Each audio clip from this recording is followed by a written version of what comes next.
Hi, Kai Rosga here again. Welcome back to the weekly wrap-up brought to you by Tech Law Decoded. Another week means another flannel and another room in the fixer-upper that we recently bought. This week, I'll try to cover 2 weeks of developments in antitrust and tech. It's been a Europe-centric couple of weeks, but the implications go much broader than that. I'll start with an update on the European regulatory review of the Google Fitbit deal. Then I'll cover an important case in the overlap of IP and antitrust in the Internet of Things. And finally, I'll summarize a couple of government reports, including a UK market study on online advertising and a progress report from a panel of EC experts on digital matters.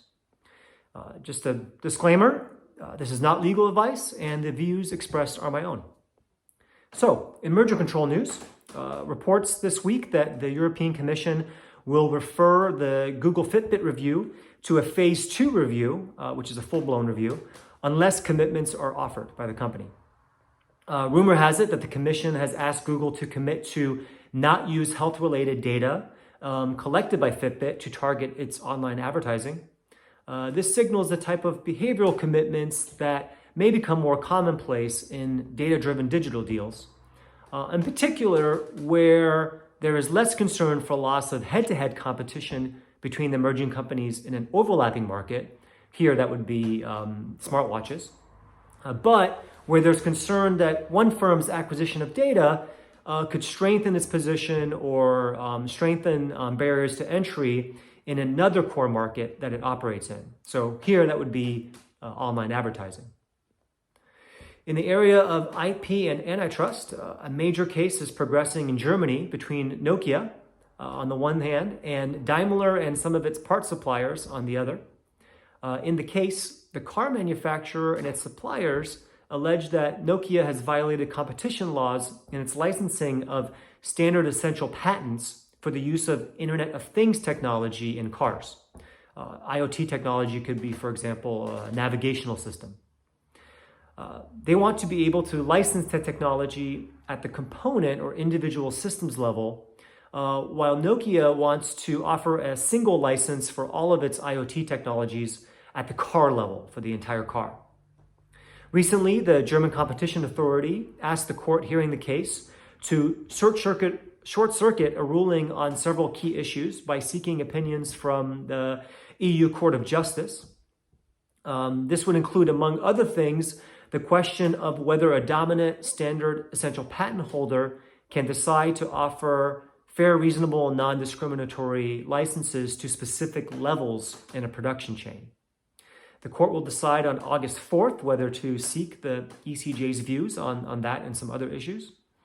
And any ruling in this case will ultimately impact IP licensing practices in a massive emerging IoT industry where connectivity technology is a secondary function to the main purpose of the product, whether that be a smart car or, for example, a smart light bulb.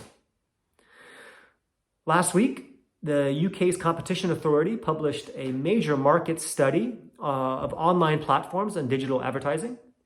The report was premised on making sure that, quote, rival businesses can compete on a level playing field and publishers do not find their revenues unduly squeezed. So off the bat, you can see this is a report that goes beyond just ordinary concerns about excluding competition.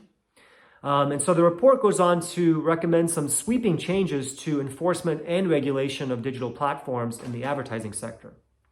Those recommendations include a call for establishing a new regulator to deal with structural barriers to entry in online advertising.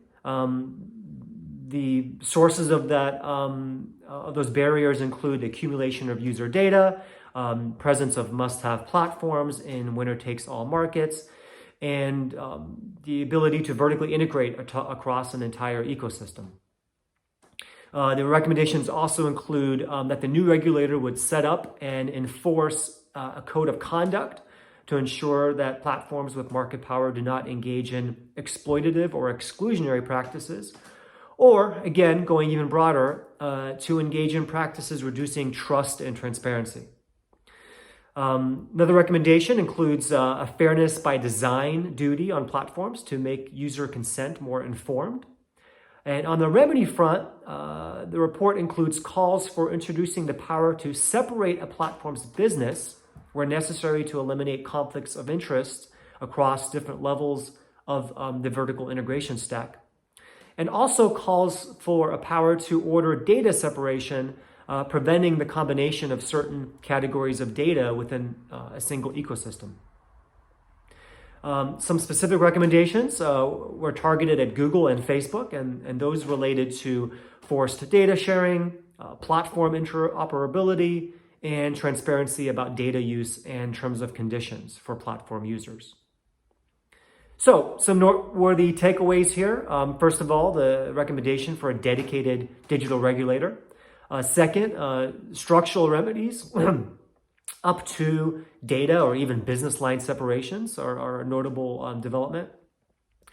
Forced data sharing and interoperability requirements are familiar to those that have been following the digital tech space, but still worth noting.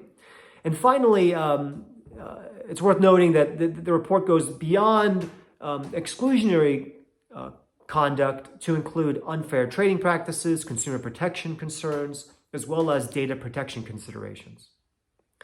The UK did not initiate a full-blown market investigation here, but it did launch a digital market task force to advise the government on devising laws and regulations consistent with the report's recommendations. So, bottom line, another major contribution from Europe on the tech front. We are starting to see governments emerging from the analysis stage when it comes to regulating tech and moving on to making more specific recommendations about policy making and even institution building.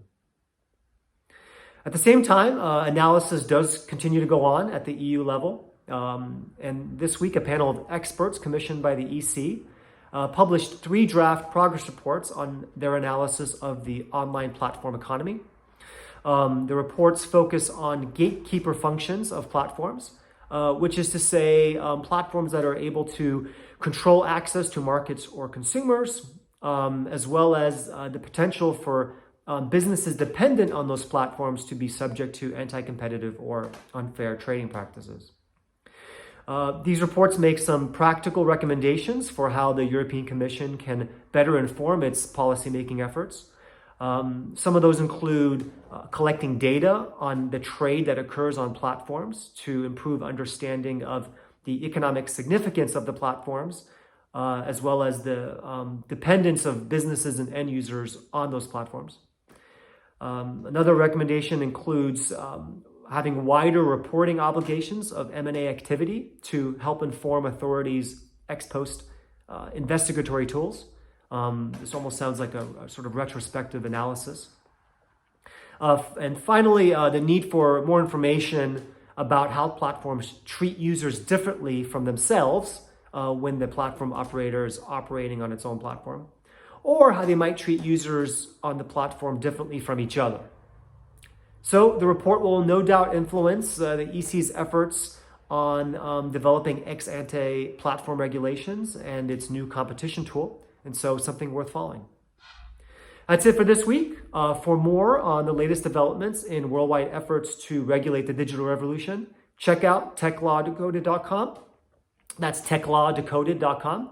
Or follow me on Twitter @KaiRozga. Otherwise, see you next week.